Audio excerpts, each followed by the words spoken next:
Good evening, everybody. Hello, my name is McNab Laurie. I'm the Galloway Glens team leader, so I'm working on the broader Galloway Glens project.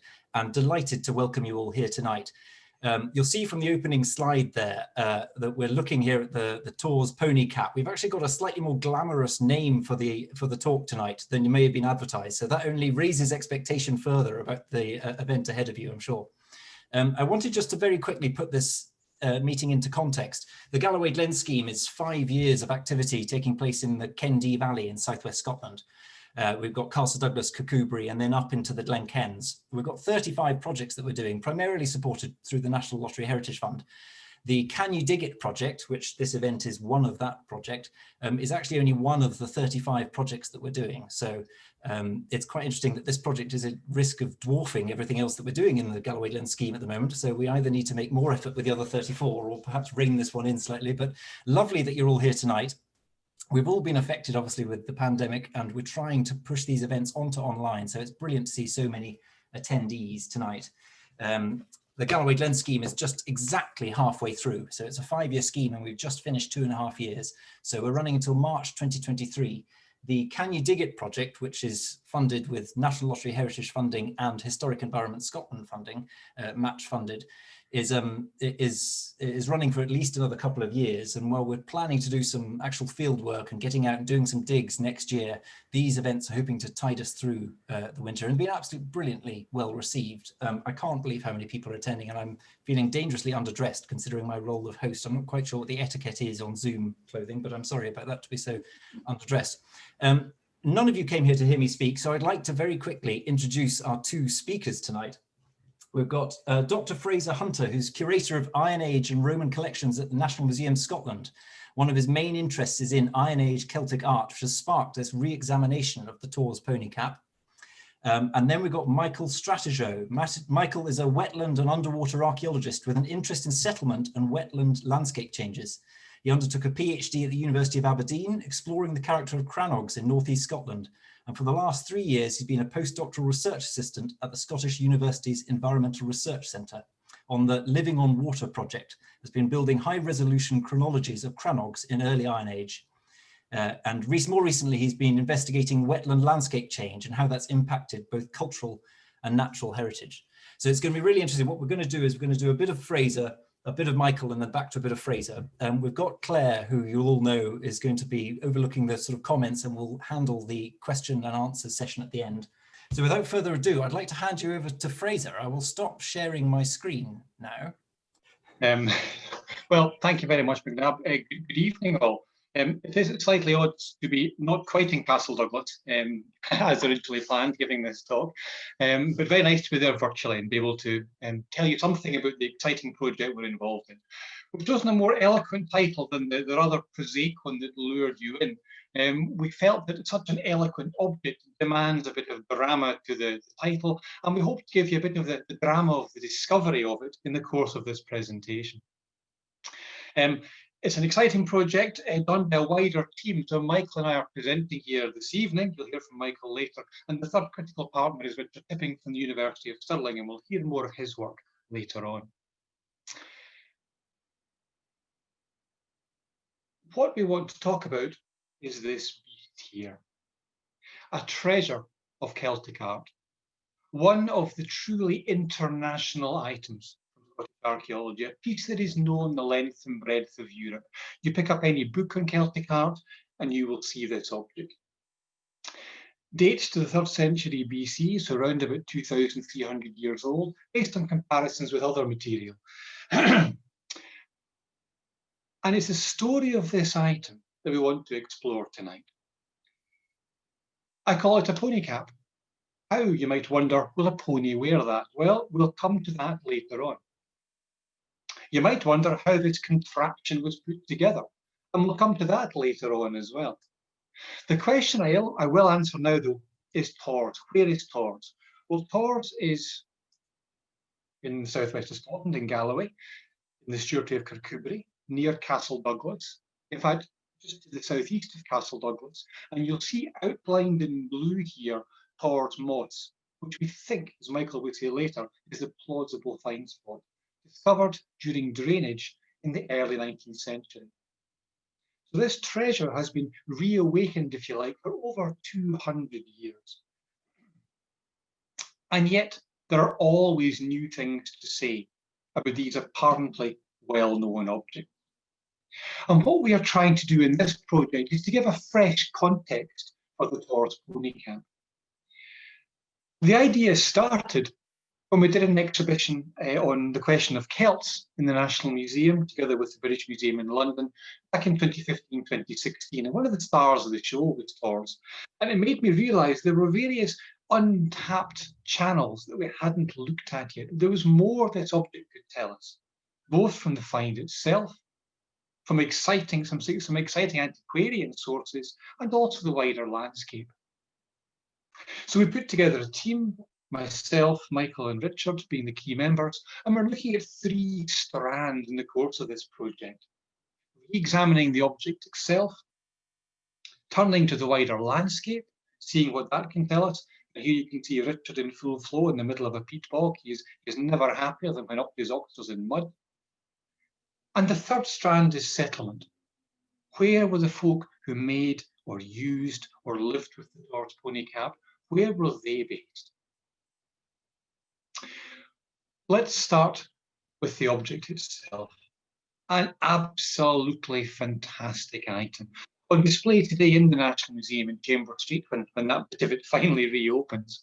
But it's a complicated object and we need to disentangle it to understand what it is. Let's look at the 2 elements of it separately. Cap and the horns. And the cap is covered in this swirling, coiling decoration, typical of Celtic art of this period, pre-Roman Iron Age. And as you get your eye in, the apparently abstract coils begin to turn into things like birds' heads. If we look here, for example, with the eye of faith, or the eye of belief, you can see a beak and an eye and the curl of a bird there.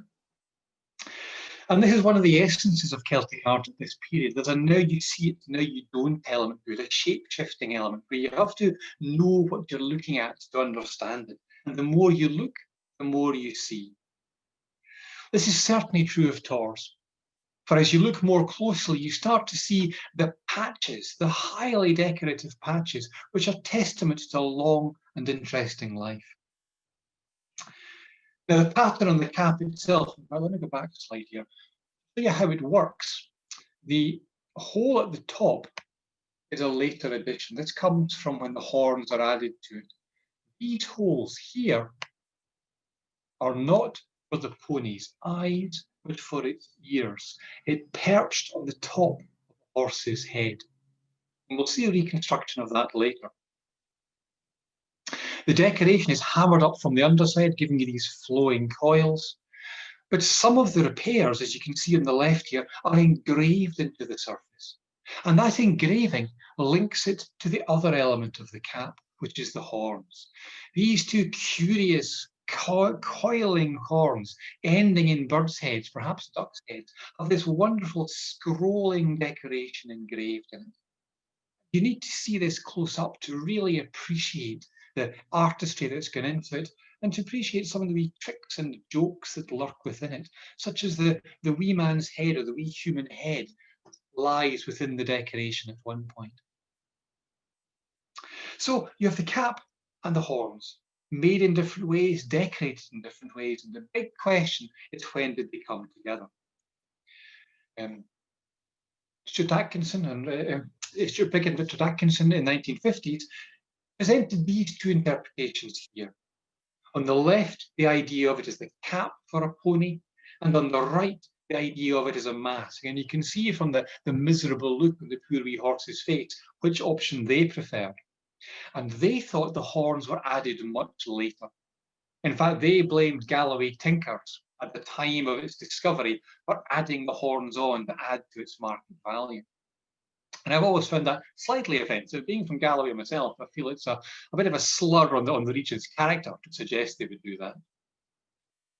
Part of the reason they argued that was they felt the fixings were not ancient, but it was also because of the history of the object. It's first recorded in the early 19th century in this manuscript of Joseph Train, an exciseman in the area, and, particularly for our story, a fixer for Walter Scott, a man who would gather stories and gather objects for Walter Scott. And this ended up in Scott's collection at Abbotsford. Scott, being a romantic novelist, was certainly a man who was not above sexing items up. And Piggott and Atkinson pointed the finger of blame at either people trying to make this look more dramatic for Scott, or Scott himself making a good story out of it. And yet the answer had been with us all along. Some wonderful detective work by Dr. Stephen Briggs uncovered this article in the Caledonian Mercury for 1812, a newspaper I'm sure that you all consult regularly. Dumfries, December the 8th. A very curious relic of antiquity was lately found covered about 4 feet deep in a moss in the neighbourhood of Castle Douglas, which till about 20 years ago formed part of the bottom of a lake. Formed out of a thin plate of brass and in shape resembles a mask for the human face, being about 10 inches long and 4 inches deep. There are 2 crooked horns which project from between the circular openings. At the time it's discovered, at the earliest moment it's recorded, the horns are attached. And we need to imagine it looking something like this. Here, Craig Williams' reconstruction of it. Why would you do that? Well, a pony is a status animal at this period, and the rest of the account makes it clear the Cap was not alone. It was found with other bits of horse gear. In fact, the chances are this was a deposit of chariot and horse gear. The chariot being the Rolls Royce of the period, the pony being the souped-up engine.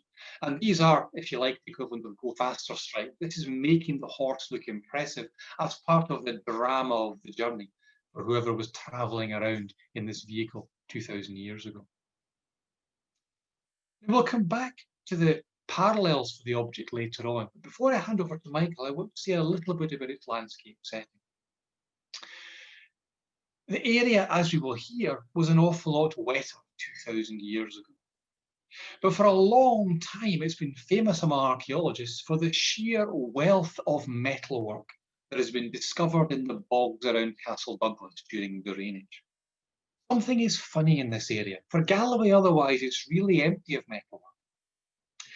So if we look at these 4 items here at the bottom to begin with, from Dungail, a torque dating back to the 4th century BC, an import from northern France or western Germany, with the fixings, this complicated mortise and tenon fixing, and the vaguest of hints, with the eye of faith, of decoration lurking in the very, very worn patterns there. Connections to the continent in the 4th century BC. To the north from Auchnandolly, more connections, this time to the southeast of England. This ornately decorated rain ring is another chariot fitting. It would originally have sat there on the yoke of a chariot. And this dates to the 1st century BC, 1st century AD. And then closest to Torrs, from carling work, the nearby loch, we have this magnificent, huge cauldron, 3 feet across. When it was discovered by fishermen, jammed full of bronze and iron tools and scrap, swords and hammers and bits of fire. And bottom right here, you see Walt Disney's inspiration for Dumbo, the handle of a tanker, a piece of feasting gear from 2,000 years ago. Why did all this stuff end up in bogs? Were people in the Iron Age just abnormally careless? No, they were choosing these wet places. They wanted to put their valuables there, not as a way of keeping them safe, not because they lost them, but as some form of sacrifice or offering. There was no sense they were coming back to these places to get them. This landscape was special to them. Perhaps a place they could contact the gods or the afterlife, speak to the spirits. That is speculation. But why here? What did this landscape look like 1,300 years ago? And at that, I will pass semi-seamlessly across to Michael. Right, thank you, Fraser. Okay, so the key thing to ask ourselves is when did these changes take place that changed the landscape from what we see today to what Iron Age people saw when the Pony Cap was deposited somewhere around Castle Douglas 2,300 years ago. And there are various ways that we can do this. And one of the ways that I've been doing it has been to use historic documentation in the form of maps and written records that can shed some light on this. And what you're looking at is one of the really key pieces of historic documentation that I've been using for the past 6 years now to track changes in wetland environments since around 1750, when this map was produced. What you're looking at is the Roy Military Survey of Scotland, produced after the Jacobite Rebellion in 1745 by William Roy, who was a member of the British Army. And he went around with simple chains, really, and measured virtually every square inch of mainland Scotland. And what you're looking at here is the area around Castle Douglas. Of course, this was produced before Castle Douglas became a place, located here at the north end of Carlingwark Loch. You can see Torrs Farm labeled here, and Tor or Torrs Loch here. And this is kind of the starting point. There are earlier historic documents, but this is really the starting point for my analysis. And the reason why is that the major changes that took place between that Iron Age landscape and the landscape we see today, the vast majority, or at least the big bulk of change, took place only since around 1750. So we're very lucky indeed that William Roy surveyed the country at the time that he did, because it was really before the majority of the major changes, especially changes that related to wetland environments, that took place. And you'll notice, if you're familiar with the area around Castle Douglas, that Roy depicts a lot more open fresh water than you would see today, certainly. Now, the improvement period is generally known for enclosure, and you can also see that depicted on Roy in these red lines. That's the sort of enclosing of area for agriculture, for keeping animals, perhaps. But something that has kind of slipped through the net in the history and archaeology of the improvement period is what happens to wetland landscapes, particularly what happens to wetland landscapes and wetland environments in Scotland. And that's where I've been trying to do most of my work.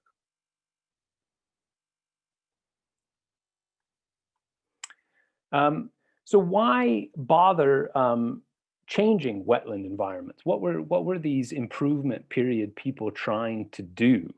And the reason why this is so important is that, as Fraser has said, so much of this metalwork has come out of these environments, and it came out of those environments, these wetland environments, in the improvement period in the 18th and 19th century. And so it's really critical that we actually get our heads wrapped around why these people are doing it, because that will actually tell us a lot about the metalwork itself. Are we looking at a very biased record of metal that was recovered from the 18th and 19th century works, or are we looking at something that's more representative? And that's it's really crucial that we understand the texture, if you will, of the practice that it was responsible for the metalwork being discovered. And so apologies that this slide has so much text, but it comes from a really good account of what these lochs and wetlands were being drained for. And in the case of Carlingwark, the loch was drained really for one purpose only, which is a little bit unusual, and that is to access marl. And I will show you a picture of marl in a little bit.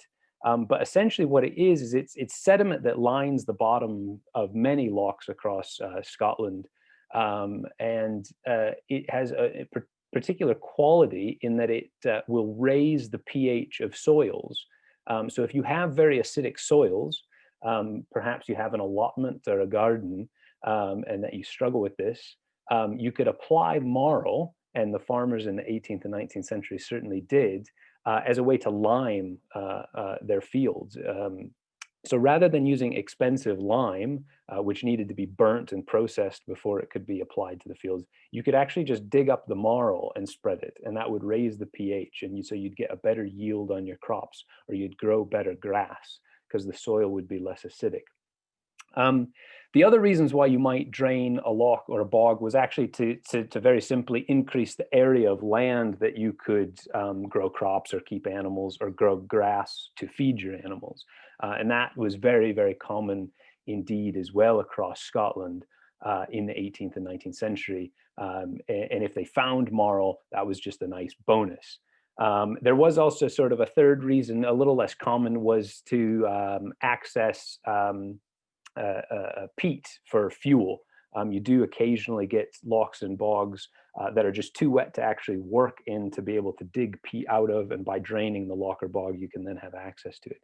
And the other sort of overarching reason that sits in the background is in the 18th and 19th century, people thought bogs and wetlands and lochs were bad places. It was only in the 19th century when you started to get a development of a romantic view of bodies of water. And that tended to only be restricted, it tended to be restricted to, you know, the really dramatic highland lochs, rather than these lowland, slightly marshier, reedy lochs in lowland, in southern Scotland. And so there was this idea that they were bad places, and that it was a good thing to do, even a good sort of civic duty to actually remove these. The picture that you're looking at on the left is evidence of that, and evidence of how sort of dramatic and to what extent these people would go to drain bogs and lochs. That ditch there at the place we're standing is probably about 3 meters deep, cut through a hill to drain Torrs Loch. This is not even a particularly crazy example, nor indeed is the canal that drains Carlingwark Loch a particularly bold or over-the-top example. There are other examples across Scotland of bonkers, absolutely bonkers schemes to try and drain bogs and lochs, many of which that weren't even entirely successful. And it certainly puts a bit of a question as to rational actor capitalism that many scholars have discussed the 18th century in those kind of terms. These people were motivated, yes, by desire to sort of improve their land holdings and improve their agricultural production, but they were also motivated by a sense that these places needed to be removed because they were bad for your health, or they were bad for the morality of the community, even in some cases. And so there was a real drive to remove them at all costs. So that brings us on to the questions that could be answered regarding the pony cap about drainage. And basically it boils down to two things for me, is can we actually identify specifically which body of water or which basin, is a term that I'll maybe use, you'll hear me use in a minute, the Torrs Pony Cap came out of. You might think, oh, well, it's obvious, it's Torrs Loch. But as it turns out, it's not that obvious due to the vagueness of the record that we have for its discovery. And then as Fraser has mentioned extensively, what was that landscape like 2,300 years ago? And can we figure out what it maybe looked like? So going back to Roy again, the record that we have, thanks to Stephen Briggs rediscovering that old news clipping, is that it's in the land of Torrs.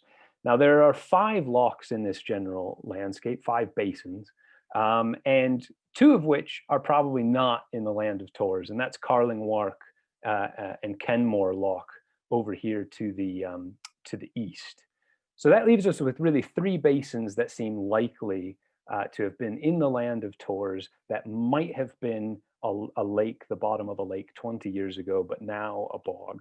And that's Torrs Loch, Black Loch, and Flores Loch. So these are the 3 that we suspected could be our candidate for the basin that the pony cap came out of. And to try and figure this out, it's basically a case of marrying up what we know about that find discovery that primarily comes from that news clipping with the drainage histories. Because if we can pin down when these different basins were being drained and marry that up with the date of the find, 1812, then we know the answer. Because unfortunately, as good as that newspaper clipping is, it is that little bit vague, and we don't know precisely which basin the find came out of. And so how do we go from what we see today to what things were like 200 years ago? And for that, I use a very modern piece of data, and that is LiDAR. And we're very lucky around Castle Douglas to have Scottish Government Phase 3 LiDAR data, which has really incredible coverage for Scotland. Most of the country does not have this level of coverage. This is 50 centimeter resolution LiDAR data. So if there's any LiDAR geeks out there, you probably won't be terribly impressed. It's not crazy good resolution, but it's very good relative to the rest of the country. So I was very excited when about 9 months ago, this data was released. And what we can see on it is the basins. Yes, we can actually pick out the hill fort. I've actually masked it with that little yellow sticker there. But if you peel that off, you can actually see the remains of the hill fort, and Fraser will speak about that in a minute. But I'm more interested in the low-lying areas, in these ditches. These ditches are really important. Not only can we see them on the LiDAR data, but the LiDAR data records the height above sea level of any position that you can see on the map here. And so what that allows me to do is basically work out the hydrology of the area. Where did the water flow in the past? These ditches have changed that. And so if I just pretend to fill them back in, I can essentially fill the bathtub up of these basins. And it's really important as well, and I'll come on to that, that Kenmore Loch sits just off here to the east of Torrs Loch. So you can see Torrs Loch here and Kenmore Loch here. And when we fill that bathtub up, you can see what would have been underwater. So the blue here represents what would have likely been underwater before these two ditches that are have the arrows pointing at were cut. And this is a bit odd. Why have two ditches? The usual method to drain these loch basins is to simply deepen the existing outlet and then go from there. It's very expensive to dig ditches. We're talking about hundreds of man-hours to remove this material. And of course, this is all done before there is mechanical muscle. So why dig two ditches? And I think the answer is that there's a sequence of drainage here at Torrs Loch. It's obviously had two attempts to drain it. Now, the first, I strongly suspect, is the northerly one. And the reason for that is some of the old maps seem to suggest that this is the original outlet. Is this kind of more northeasterly one. And then there's this second one to the west that comes through here. And this is the one that you saw in the photo earlier. And the reason for the two attempts at drainage, I think, are because of Kenmore Loch. Essentially, because of the height of Kenmore Loch, you cannot fully drain Torrs Loch until you've drained Kenmore Loch. And given the fact that Kenmore Loch is in a different parish and is part of a different estate, I suspect that what happened is an attempt to lower the level of Torrs Loch occurred in the more northerly and easterly ditch here. And then once Kenmore Loch was drained, a more complete drainage could be attempted of Torrs Loch.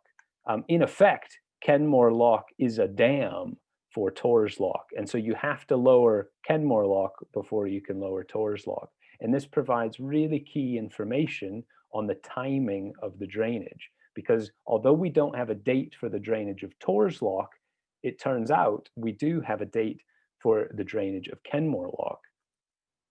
And for that, I'm really grateful to Richard Tipping, who collated a lot of this historic information, this local history about drainage. And I've put it together in this slightly complicated timeline, so apologies for this, but it worked in my head, and let me try and explain it. So essentially what you're looking at is the bars represent when these different basins may have been drained. So you can see we've got very good dates for Carlingwark because we know that happened in 1765. We have less good dating information for Blacklock and Floreslock, and indeed for Torrslock. But we do have a really good date for Kenmorelock, and that comes from the new statistical account, where it said about 35 years ago, the estate widened and deepened the drain that forms the outlet of the loch. And so this drainage is therefore very tightly constrained to right around 1810, 1809 or 1810. Of course, that's only a couple years before the discovery of the Pony Cap. And as I mentioned earlier, to be able to drain Torrslock, and perhaps that second draining of Torrslock more importantly, you have to have drained Kenmorelock. So what we can say with certainty is that around the time of the Pony Cap's discovery, which I've put in a little box here on the bottom of my timeline, it was possible to more fully drain Torrslock. And if you recall, that newspaper clipping describes Torrslock having about 20 years ago formed to the bottom of a lake. So that timeline, in effect, matches up very strongly with Torrslock being the basin that the Pony Cap was actually discovered in. Essentially, all the little pieces of circumstantial evidence line up pointing to Torrslock. It couldn't have been fully drained until Kenmorelock was drained. There's no evidence for Kenmorelock being drained until just a couple years before the Pony Cap was discovered. So all of that, to my mind, strongly points to Torrslock being the basin that the Pony Cap was discovered in. So that brings us on to the next question. What did this landscape look like 2,300 years ago? And for that, we were led by Dr. Richard Tipping, who is photographed again here, along with myself taking copious notes. And unfortunately, due to the incredible efforts of those 18th and 19th century improvers, we were a little bit scuppered about discovering the texture of these different environments 2,300 years ago. And the reason for that is we were hoping to use a technique called palynology or pollen analysis to understand what the vegetation, what the forests and the arable agriculture might have looked like around these different basins. And Richard is an expert in that type of analysis of counting pollen grains. But because those improvers were so after that marl, that they loved that marl so much, which if you remember sits at the bottom of these loch basins, they basically ruined the pollen record. They dug all these ditches, they scooped up the peat, they scooped up the pollen from 2,500 years ago, mixed it all up. And so when we've come along to try and find a nice record where the pollen gets deposited in nice, neat layers that Richard could then go ahead and count, what we found is that it was all mixed up. And since it was all mixed up, we couldn't trust it. So that really left us in a bit of a pickle, really. And just before I go on as well, I forgot to mention, here's a picture down here in the bottom left of that marl, that gray, clay, shelly stuff. That's what they were after. That's what was dug up in great, great quantities and applied on the field. And it varies in thickness along the whole basin. It can be just a few centimeters thick, or it can be meters deep in some places. So as a result of the fact that these basins' pollen records were so mixed, we couldn't say as much as we would have liked to. We couldn't undertake that pollen analysis. But what we were able to do is work out through the various texture and nature of the sediment that did survive to be able to propose that in all likelihood, the 5 basins that we looked at were indeed open fresh water. So what we weren't looking at is a case where there was sort of entirely a bog rather than open fresh water in the Iron Age.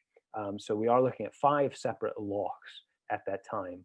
Now there is lots of bog and wetland surrounding these and in other little pockets here and there around the landscape. And that we uncovered through this program of coring when we were looking for a good pollen record. And what I will say about this, and I think Fraser will say a little bit more, is that even today, this kind of affects people's movement in the fact that the modern roads are, of course, more or less in the place of the old roads, and the old roads tended to miss out different bogs and low wetlands and needed to cross at specific points. You can see that on the A745, which crosses over the ditch that drains Kenmore Loch. You can see that in this B road here, which skirts the bottom of Torrs Hill and is as dry as you can be along this path. And of course, in the Iron Age, all of these things would have been even more amplified without the presence of good metalled roads. People would have been completely influenced in their movements by these effectively impassable bodies of water. Of course, if you had a log boat or some other watercraft, you might have been able to cross them. But in most cases, it probably would have been easier to walk around them. And this, of course, frames how you appreciate different places. And of course, it frames as well how you make your living. These people were engaging in agriculture, yes, but a big part of that is keeping animals, and animals need to be moved around, particularly cattle and sheep. And so when you're moving your cattle and sheep seasonally, these bogs and low wetlands are going to affect that movement. And perhaps, and Fraser may agree or disagree with me on this, the hill fort played a role in that.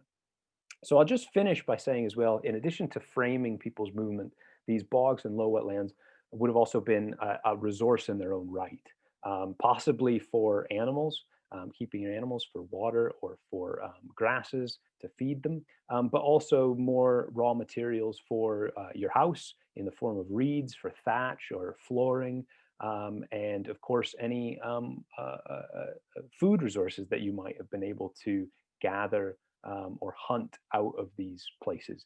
And indeed, these basins are recognized for their biodiversity and natural heritage today in the form of being SSSI's, sites of special scientific interest.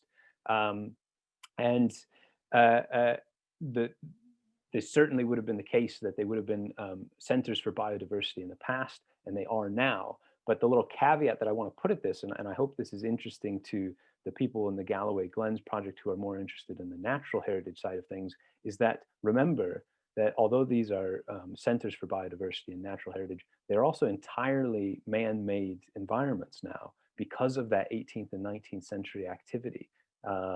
These are effectively what you might call Anthropocene wetlands. Their form and character has been entirely affected by human action, not just natural process.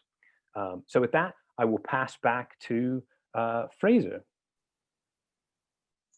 That gives a really nice overview of the work we're doing in the landscape. There's also a particular pinpoint we wanted to target, the question of where did the people who used the pony cap, knew about the pony cap, where did they live? And their obvious target is what you see on the screen here. In between these complexes of lochs, between Carlingworth, Blackloch, Fleur's Loch on one side and Torrs and Kenmore on the other, is a crop mark. These haired dark lines here showing in pasture in a dry summer mark where the grass is greener over ditches. The ditches enclosing a hill fort, and a hill fort is a classic Iron Age style of monument. Is this the settlement focus of the people who owned and used Torrs? Well, I may be a museum archaeologist, but I love nothing more than getting dirty, and this is a great excuse to vanish outside with the archaeologist's favourite ever tool, the big yellow trowel, and to dig a big hole through the defences of the hill fort. And we stripped an area over the ramparts down through the ditches on the northeastern side of it, trying to get a sense of its history and to get some dating evidence out of it over a couple of weeks in 2016. Here you see some of the diggers hard at work. You see a three-dimensional digital model to try to give you a sense of what we found. And what we have up at one end is the rampart material here, one ditch, two ditches. If we cut a slice through this material, so we turn our digital model around and cut a slice as through a cake, we see how the archaeology appeared. Interior, the rampart on the right, the ditches in the centre and the left. And we can begin to tease the history of this hill fort apart with two major phases. The first one, highlighted in blue here, outlining a big double ditch, 3 metres deep point, and the blue on the right of a truncated earthen dump rampart. And this was replaced sometime later by a single ditch outlined in red here and a stone dump rampart building on the earlier one. And in fact, there's in a third phase where two trenches holding wooden ramparts. A really interesting, really complicated sequence. What did we find to date it with? Absolutely nothing. These ditches are really clean. There were no diagnostic artifacts. There weren't even trustworthy flakes of charcoal that we could use to get radiocarbon dates on. So we turn to the interior. Now, you can't dig an entire hill fort in a couple of weeks. So we turn to the magic of science. And a colleague, Tessa Pollard from the University of Glasgow, walked up and down over the hill fort carrying this device you see here. This is a magnetometer. A magnetometer is measuring subtle differences in the Earth's magnetic field, not just caused by the fact that the Earth is a big magnet, but are also affected by human activity. If you burn things or throw away rubbish, effectively, if it's a settlement site, you will see this on a magnetometer plot. It'll look really messy. Here is our magnetometer plot. You will see the pairs of ditches running around here. You will see area here, which is the igneous stone from the rampart. And in the interior, it is effectively quiet, apart from bits of that give you all these spikes in the geophysical plot. There's no evidence of intensive settlement here. And that was confirmed by the excavations. We stripped an area within this and found absolutely nothing. This hill fort was empty. No sign of houses, no finds, nothing that would really indicate sustained occupation. Even when we employed child labour and got the kids from the local primary school to sieve the spoil heaps, which is often a foolproof way of finding charcoal and fire-cracked stone and these kind of things, nothing of this date at all. Our key find, this curious stone here, which dates all the way back to the late 19th century when it was an Ordnance Survey trig point. So, what can we say about this hill fort? It wasn't a place to live. It was a place to gather, perhaps a place where you gathered cattle, perhaps a place where people gathered for ceremonies or rituals or festivals. The fact that it is land between water, I think, is interesting. The fact it sits between Torrs with the pony cap and carling work with the other material coming out of it suggests to me it's more than just a prosaic place. It suggests to me it's a gathering ground, a ceremonial place. That we hope to test with some further excavation, but it's obviously not where to look for the people who own the pony cap. And for them, perhaps, we have to look to the water. For carling work is not only today a spectacular feature of Castle Douglas's landscape, but the islands in this loch are artificial. They are crannogs, constructed in the course of the Iron Age to live on. Each of them, such as the ones you see, this peninsula here, or that one there, that one there, these would originally have had wooden houses perched on top of them. One of our targets for this year had been to push Michael into the water wearing a sub-aqua kit and get him to get some dating samples out of this. Sadly, COVID had thwarted that, just as it thwarted our attempt to do any more work on the hill fort this year, but we hope to be back. But let me finish with the object again. As a good museum person, the object is what is driving the story. And I want to say something about the wider context of it. The swirls are typical of what we call Celtic art, but they tell us more than this because they tie us in to a particular phase of Celtic art, what is called, rather inelegantly, the plastic style. And it's characterized with these big, high relief, swirling patterns. The examples I've got on the screen here, which all featured in the Celtic exhibition in Edinburgh and London, they come from Paris, they come from the Czech Republic, they come from Bulgaria, they come from southern Germany. This was a truly international style. And for a long time, it seemed to be primarily a continental thing, but recent metal detecting finds, particularly in England, have revealed examples also from down south. The Torrs is not plastic style, but it's inspired by plastic style. What we're looking at here, these are all bits of cast metalwork. You make a model, you make that model, push it into a mold, you pour molten bronze in, and you get your object out. That's not how Torrs is made. Torrs is made with sweat and hammer marks, hammering sheet bronze into the shape, but the shapes are inspired by this plastic style decoration. That's true of the Anthropocene. The engraving ties us into another technique. You see it here in some examples, the fearsome looking bird on the bottom left, Chiswell Green near St Albans, the wonderful scabbard from Lisnacrocha in Northern Ireland, just across the sea from us in Galloway. But this is not just a British and Irish habit. The sword scabbard I show on the right from Kernon-sur-Coole in Champagne is one of the closest parallels.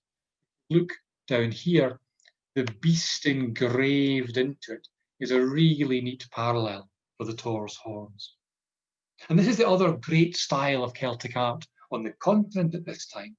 And what people are doing in Britain and Ireland is bringing these two habits together, the plastic style and the sword engraving style, and mixing them into something that shows links to the continent, but is also very much of their own. Look at this wonderful shield boss from the Thames at Wandsworth in London. It looks abstract, and then you get your eye in, you see birds. The eye and the beak of a bird, just like Torrs, and the wing of a bird. And it's chasing another one. Eye and the beak of another bird, chasing around this roundel here. And when you zoom in, within the wing of one of these birds is another bird engraved into its wing. Really fine detail. There's a bird obsession in what we're doing in Britain and Ireland, which must relate somehow to their worldview, their beliefs. Because we see it also in this fierce-looking knife from near St Albans, this brooch from Nottinghamshire. So we have here things made in a British and Irish style, but that show links into what's happening on the continent. And that's one of the best ways to think about Celtic art at this time. It's a European-wide style, but everywhere is doing things slightly differently, a Europe of the regions. Torrs ties into a world that stretches from the Atlantic to the Black Sea. We can only understand it by lifting ourselves out of a Galloway context and seeing it in this European scale scope. We can only understand Britain and Ireland in a European perspective. And yet it's also a very British, very Irish style of doing things, both local and international in the one object. So what's next? This has not been a straightforward project, it's fair to say, but then all projects have ups and downs in trying to resolve them. The marl dredgers have caused serious problems with our hopes of trying to reconstruct the environment at the time. COVID put paid to try and do any field work this summer, but we are not going to be thwarted. With the object, there is more work to do on the parallels, understanding its wider context, but the next step is to scan it, print a 3D replica, and try it on a pony and see how the pony reacts, and see does it really fit over the pony's eye, over the pony's ears. We are going to go back to the hill fort, and there is more to find out about this. We need to try and get some more dates out of it. We need to take some other areas of this. And as I say, we're also going to push Michael into the water and get him to go and find something to date from carling work, get something out of these cranachs. We have a tremendous opportunity to understand this metal-rich environment here, something which is of importance to Galloway, but is of importance much more widely to understand the context of Celtic art. Not just the artistic context of the links into the rest of Europe, but how you use it and why you bury it. Why here? What is special about Torrs? Well, we've told you the story so far. The story is still only partly told. So hopefully we'll have even more to say in a year or two's time. Thank you very much. Thank you. Thanks, Fraser and Michael. That was great. Yeah. Well, that was so much information to take in, and we've had quite a busy chat, so we've got a few questions to go through between the two of you, if you're okay. I think he's ready for this. I'll start off with yourself, Fraser. I'll kind of do them in order that they came up. Well, actually, I think you might have answered that. Dylan was asking Fraser if you'd ever put the pony cap on a horse recently, but that's what you were talking. I take it it's probably not been near a horse anytime in a while. There are some constraints. There are some museum ethics in terms of these kind of things. We wouldn't put the real object onto a horse. But one of the great benefits of technologies now is we can do 3D printing of this stuff. So one of our tasks when we can get back into the museum, because we can't easily get in there at the moment, is to get 3D scans done and to be able to get this print, probably get several prints in case a horse doesn't like it, and try it and just see how it fits. I think that'll be a really intriguing thing, the practical effort of how it actually works. Yeah, that would be one of the best ways to try and work out. Actually, that would be perfect. Okay, I'll move on to Michael now, and then we'll be back to you at the end, Fraser, for the last wee section. Michael, we had Richard, because you were mentioning about the lochs and how they were so unpopular, and they were actually trying to saw them as something to get rid of. And Richard was asking if they were seen as a source of malaria. Would this have been one of the many reasons for draining? Was there a kind of illness aspect? Is that what they... I lost an afternoon one time when I should have been working on more pressing stuff, chasing after some solid evidence that malaria existed in 18th century Scotland, and I couldn't find any. So if there's anybody out there that has good proof of that, I would love to hear it. What I do know is that a lot of different ailments were blamed on lochs and low-lying boggy ground. If you look at the statistical accounts of Scotland and the agricultural surveys of Scotland that were written in the late 18th century and the early 19th century, they are full of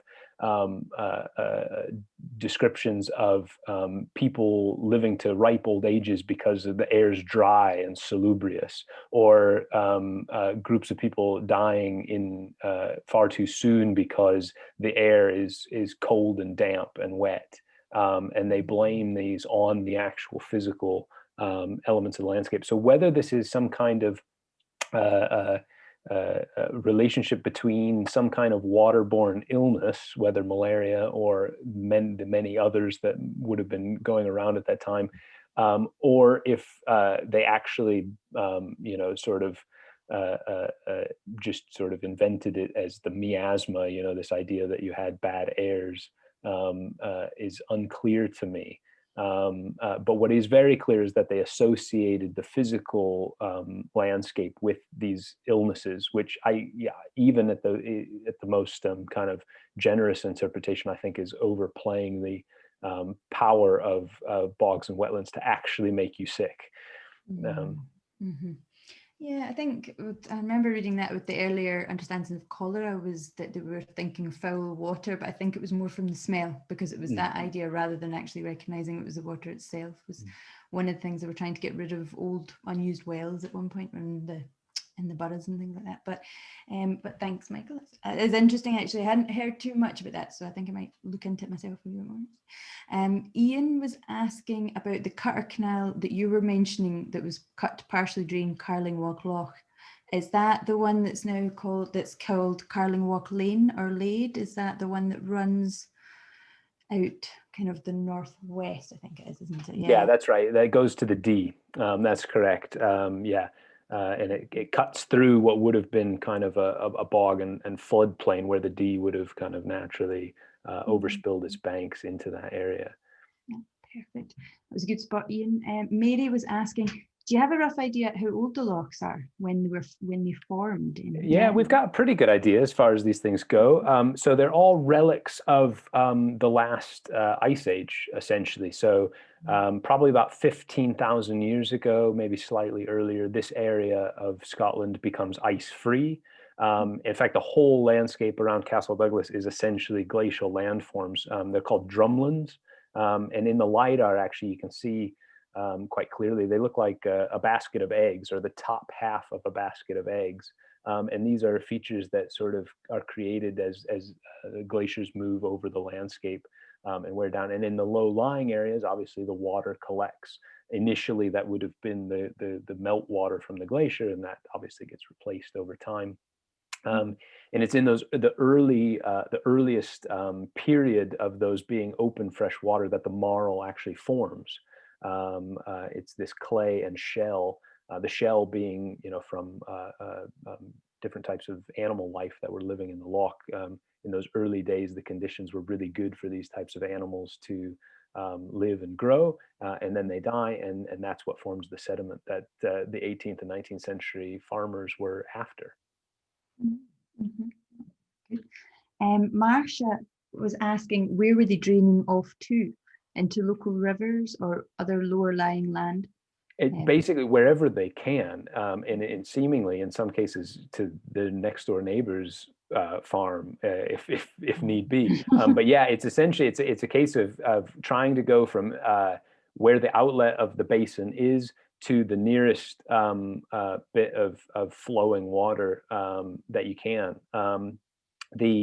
The nature of the basins around Carlingwark is actually very low relief. It's relatively easy to drain these when you've got quite a high difference, a height difference, because then you just need to get it past the sill and then all the water will run away. All these basins sit more or less at the same level. And that's why you needed to drain Kenmore before you could drain Torrs. And there's similar things going on the other side of it. But essentially, they're both, the Carlingwark, Blacklock, and Floreslock are being cut, drains are being cut to go to the River Dee, and Kenmore and Torrs Lock were cut and drain off to the River Ur. Because Marcia was pointing out that if it looked like if it would drain into the Carlingwark, that it would cause issues there, but the idea they were aiming it more towards the river. But yeah, if other people. And Blacklock and Floreslock would have been cut and drained into Carlingwark and then off into the Dee. Dylan was asking, were you talking about being a rich meeting trading place at some point? Because he was asking about the territory of the Novanti or the Selkavy. Yeah, I probably said that one wrong, sorry. I missed the context, I think, at the time, but yeah, do you recognise that, Michael? Is that I think that's one for Fraser, really. Yeah, I can definitely answer that one. The tribal names, what we think are tribal names for this area are all based on more or less a single source, which is a 2nd century geographer from Alexandria called Ptolemy. He records, he collates a whole series of bits of information, gathers from all around the then known world, and creates this gazetteer that's the basis for a map. And on that, he puts tribal names. And in the southwest of Scotland, in Galloway, essentially, he puts Novanti. The big question is, what does that mean?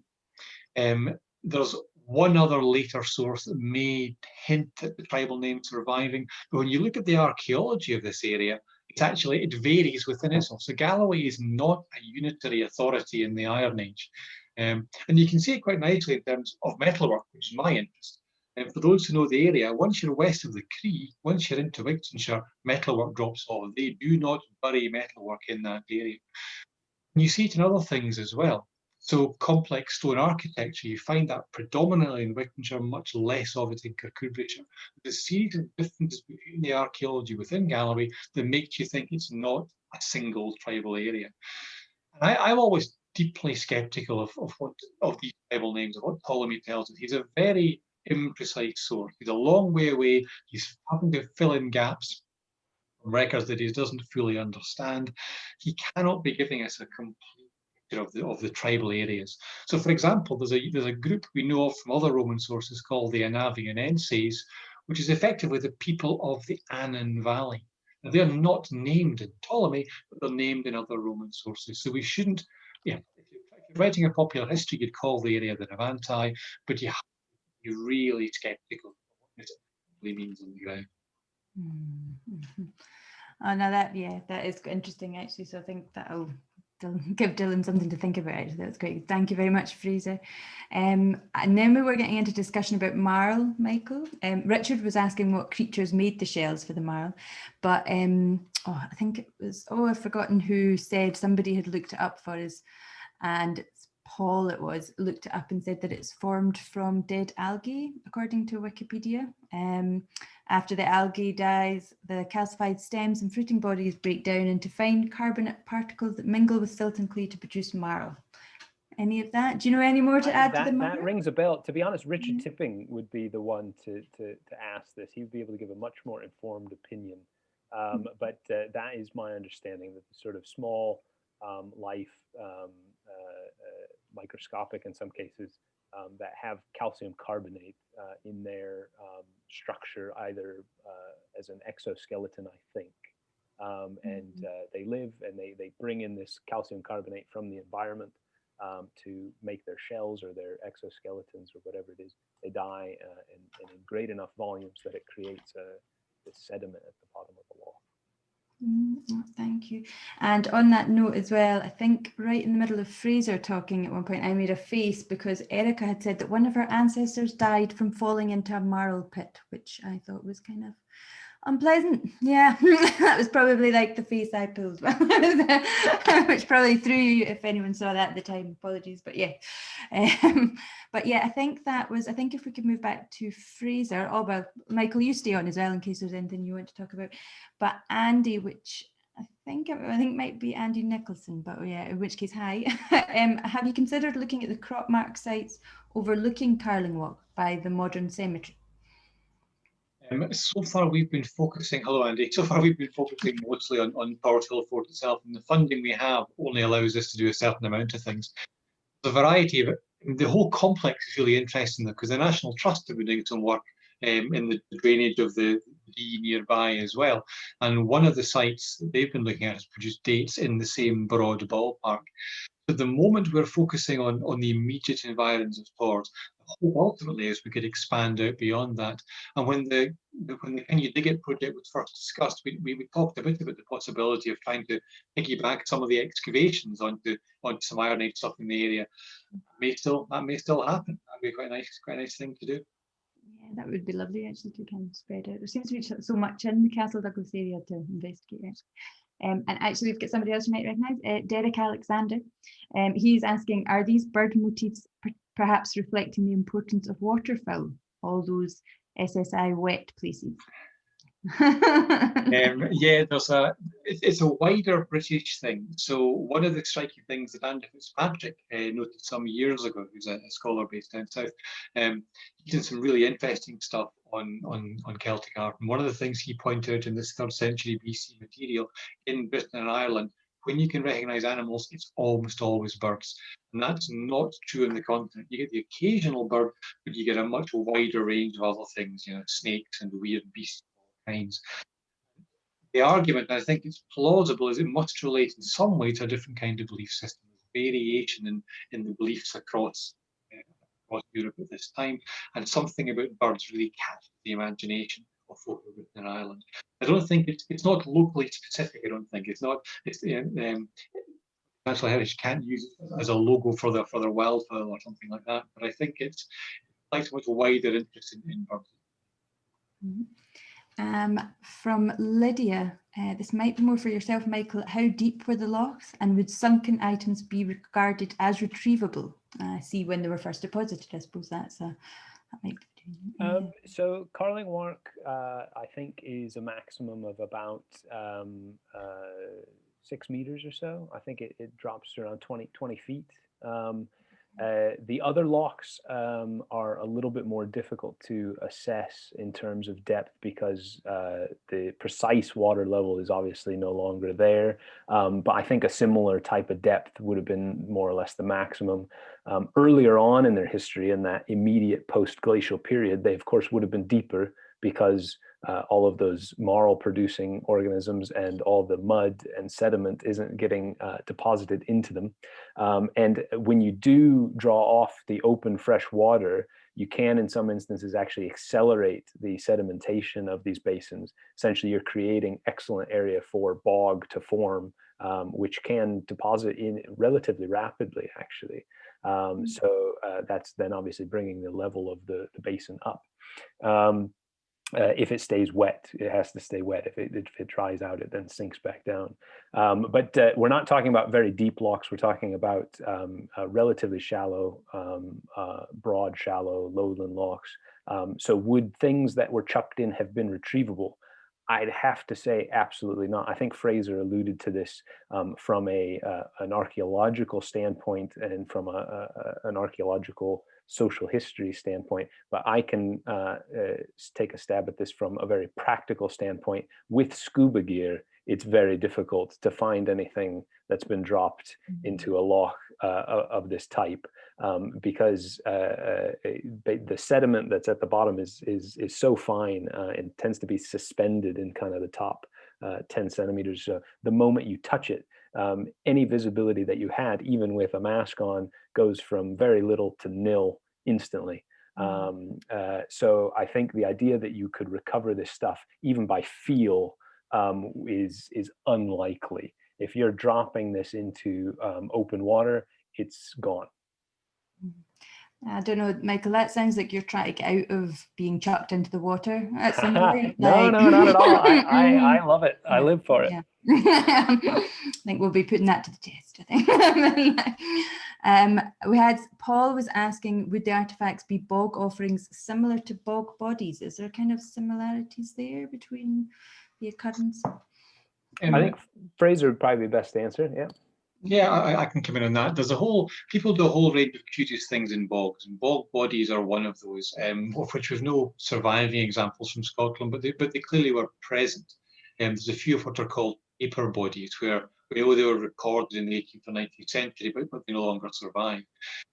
What we don't know is when those dates do, because bodies end up in bogs for a whole variety of reasons, some of them nefarious, some of them religious, some of them accidental. It's very hard to speak in a Scottish context about bog bodies. But elsewhere down south or on the continent, quite a number of them are Iron Age, and there's a plausible argument that they are going into the bog as sacrifices. The Iron Age was not a pleasant place to be. They do all kinds of unpleasant things that we would find very, very strange. So parts of it seem familiar, parts of it seem very unfamiliar, and the way they dealt with beliefs is one of those. Seems people into bogs, putting bits of animals underneath your roundhouses, curating bits of human bone and putting them into your roundhouses, burying your valuable objects in bogs as an offering. These are all part of a connected set of beliefs. They may have different purposes. The reason you put a person into a bog, in a way, is the ultimate sacrifice, is likely to be something rather different from the reason you put horse and chariot gear into a bog. What those reasons are is the realms of speculation. We really don't know. No, thank you. We've also got a couple of technical questions about the pony cap itself, Fraser. Dylan was asking how thick it is. It's a little bit under 1 millimetre in most of it. This is really, really thin metal, and it's strengthened around the edges with, you may have seen in the photograph, there's these strips that have been riveted onto it to give it a bit of strength. And effectively, that gives it the coherence. That's like a rim that binds the whole thing. Even thinner than that, where they've done the repoussé, they've hammered it up, the metal thins and stretches. The areas where it is worn through is the areas where it's been most hammered up, where the metal is thin. That's not what I was expecting. We also had Stephen. Hi, Stephen. Was asking, is there mounting points under the cap where it would have been attached to a bridle? There's no mount. Well, I'm prejudging things here. There are mounting points under the cap, and they're assumed to come from the straps that would have held it onto around the horse's chin. Of course, those straps themselves would then have fitted onto the bridle well. And Stephen Biggs, in his write-up of the newspaper account, made the important point of how important leather was in the function of the cap. We see cap, chances are it had a leather lining to help it sit more easily on the horse's head. Of course, that kind of thing, which may well have survived, would have been cleaned out when it was discovered. This bunk would have been cleaned off it. There are certainly fixing points for straps, and while those straps have gone under the chin, they're part of the bridle setup of the horse as well. Thank you. Erica has asked, does the hill fort have sight lines to other Iron Age hill forts nearby, such as the Moyle? because the Moyle, I'm not aware of that one actually, has sight lines to lots of hill forts. I thought they might have been an early alert system for attacks. I don't think I knew them. There was a really nice PhD done a few years ago at Edinburgh. I can't remember who did it, where he was looking at visibility, doing a GIS study of visibility between different hill forts. And effectively, it's variable. It was the Curator was one of his case studies. It's variable, so you can see some places and not others. The problem with trying to argue for connectedness between these hill forts is we simply don't know what date they are. And examples that have been excavated elsewhere produce dates from the late Bronze Age, around about 1000 BC, up into the early medieval period. My own view is that they don't form a network. You choose a convenient hill that's in the centre of your territory, and if you happen to see other hill forts nearby, so be it. There was another less interesting GIS study which demonstrated hill forts are very visible because they're on hills. This is kind of stating the blindingly obvious. If you live on a hill or you're based up on a hill, you will have a visibility in the surrounding landscape. That's kind of inevitable. So I don't think they're choosing the hills to see other locations. They're choosing good spots for settlement. I think that's the police come for Fraser. Just muting yourself there. Any minute now, the camera's going to go off. We've got a question from Alan. It's about Beowulf. So we're looking at, does Beowulf not point to bodies of water being associated with monsters and such like? So I don't know, does that affect trying to look at these older kind of texts? I mean, there's certainly all sorts of folklore about bodies of water. The Kelpies, would be a very obvious example of that. But projecting those back into the Iron Age is fraught with issues, and maybe Fraser could come in here more. The metalwork and the bog bodies more widely across Britain and Europe point to them being some kind of special place, but the nature and character of how they conceived of them and what folklore that they almost certainly had, what the details of that were is very difficult to say. One of the things like Beowulf are really good for opening the mind. So they're good for helping you think about possibilities, but they're not great as direct analogies. One of the points I would make is that not all water is the same. We need to think of waterscapes as well as we think of landscapes. You walk around the landscape today and look at the water around about you, you'll have flowing water, static water, bogs. And some work that Richard and I did up at Deskford, up near Cullen in the northeast, and also near Blair Drummond. Again, at metalwork sites where you had metalwork deposited with flowing water on one side and bog on the other. It's quite particular. It's quite a particular location where you have, if you like, living water and dead water, or static water and flowing water. And I think it's because they see these places as special in some way. You'd probably see people would have viewed a bog differently from a loch, differently from a river. How they viewed it may also have varied according to its state and its condition, if it was high or low. Again, we can't disentangle that in detail. Thinking about waterscapes and the nature of the water at the time, objects within them is really important. And that's why we were so keen to try to understand the landscape at this time. And we get the waterscape of That's great, thank you. Donald was asking, did the recent gas pipeline excavation work in the area reveal much archaeology? I don't know if you are aware of the gas pipeline work. I'm not, but I'm very interested. When did it take place? Yeah, I'll see if Donald can put up a wee bit. I can chip in on that.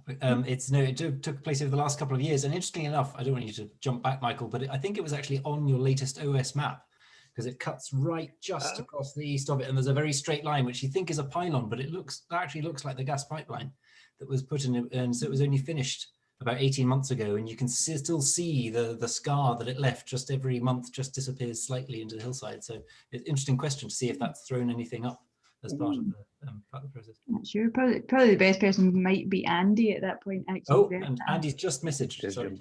Heidi, what's he said, McNabb? Because I'm further up in the chat. It says the gas pipeline only revealed a single roundhouse to the east near Milton. So, we will find that report and read it. Thank you, Andy. Yeah, and thanks, Donald, for bringing that up. That was great. there's quite a few comments here, everyone, so I'm trying to focus on questions, but don't worry, I will save the chat and we'll send it through to Michael and Fraser tomorrow, because there's been some great comments as well. Because Gail was mentioning about areas of higher humidity. I think that's to do with having lung disorders and various things like that. So that might be relating back to the idea of waters being not so good for you, but I'll forward you the chat, so that'll be fine. I'm just going to check for more questions. Oh, somebody's put a link up for a paper, Malaria in Britain, Past, Present and Future. That's from Vicky. It's showing a map showing there was malaria in Northumberland in the 19th century. But it's mostly about England, but that link's there, Michael, so I'll make sure we save the chat. So thank you very much, Vicky. Oh, that was Steve. This is about the bird. Steve was asking, I wonder about the fascination with birds. Were they revered because of the ability to fly? Also, similarities to depictions of birds on Easter Island come to mind. Is that Fraser? One of the striking things that Andy Fitzpatrick noticed was that if you think you can identify the birds at all, they are water birds. They live between elements. They're not sparrows in that sense, or even eagles. He argues that many of them are identifiable as ducks or swans, and so they're living between the air and the water and the land. And he argues this may have had a symbolism to them as well.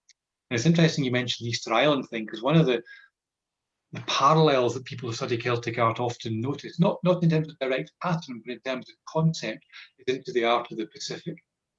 The Pacific has a much less of a naturalistic tradition, much more where animals are entwined in patterns.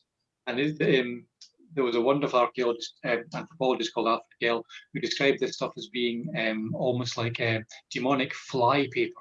It was intended to trap evil spirits and to ward off evil, and also to impress and empower people. He calls it a technology of enchantment. And that's been quite a powerful way of looking at these things in Celtic art in recent years. The idea that you're trying to create a power with this art, you're trying to protect yourself and impress other people. Can I just say one other thing, Claire, because it struck me when we were thinking about bodies of water. Torrs, we only have the evidence of the discovery of the pony cap and the associated material, which is now unfortunately lost, it seems. Although check your McGanny's mantelpiece if you live in the Castle Douglas area. Any odd bronzes, let me know. But carling work, which has a longer history of discovery.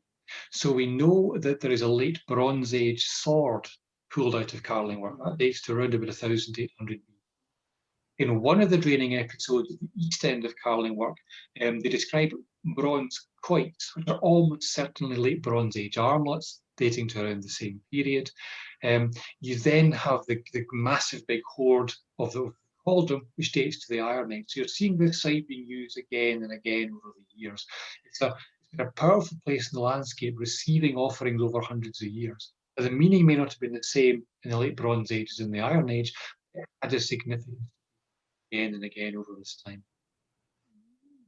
It's amazing. I don't think people understand probably how rich the archaeology is in that area. I don't think they're aware of it. They should really make more of that, actually. Castle Douglas, more signage and things up. Ian has sent a link for another 18th century Scotland, The Shifting Ecology of Disease. So we'll have that one for you as well, Michael. That's great. Thank you, Ian. Claire, I'm mindful of time. I wonder, do you think I can ask the last question, just because it made me laugh when I read it, and now I'd like to know the answer, which is, when deposited, do you think the horse was still attached? I wonder, could we put that to Fraser? No, that's a very good question. Now, of course, unanswerable, but I would say no.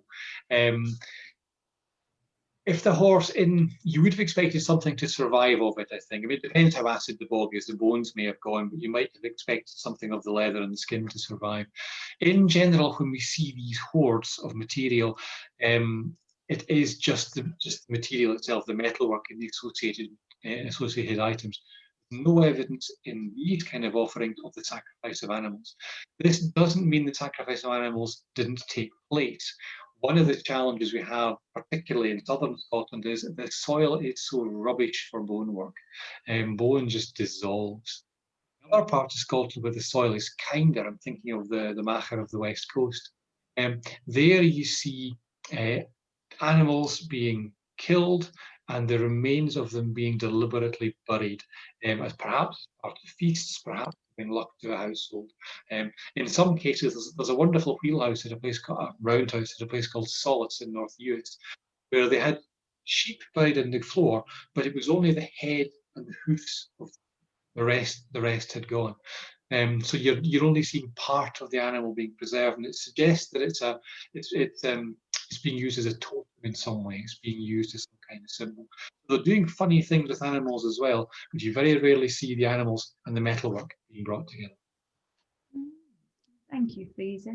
Right, yes, we will end on that. That was a good question. That was a good spot, McNab. I think I'm further up, but I will now pass you over to McNab. Yeah, well, yeah, I just wanted to show up this final slide here, just to give you, let you all know to keep in touch with the Can You Dig It project through Facebook, Twitter, and the key thing here is to sign up with the mailing list. So there's helen.kerran@domgal.gov.uk. I've been doing a rather pale imitation of Helen this evening, but Helen's been the point person on the Community Archaeology Project. And if you sign up for that, you'll get the newsletters and get the mailing lists and things, and you'll see future events coming up. We've obviously got the Galloway Glens website, and we'll be recording this event and putting it on the Galloway Glens channel on YouTube. So you can come back and see if there's anything you've missed or anything else through the process. And just to flag up the other two ongoing projects here that Claire's leading on, which is Are We There Yet? Looking at an up-to-date record of milestones of the Galloway Glens area, what they can tell us, what's missing, why they are where they are. And also My Galloway, which is allowing us to improve the records on Canmore, which is the National Historic Record. So an opportunity for you to input directly into the National Historic Record. So the most important thing is to say thank yous. Thank you particularly to National Lottery Heritage Fund and lottery players across the country who've funded this, matched to the Historic Environment Scotland funding. But obviously the main thank you goes to Michael and Fraser, particularly the speakers of that calibre to come and speak. We wouldn't have got 150 people in Parton Village Hall, I'm sure. So maybe there's a bonus to doing these online events, possibly, I'm not sure. But thank you so much for speaking and plugging us into the national stage. Thank you so much.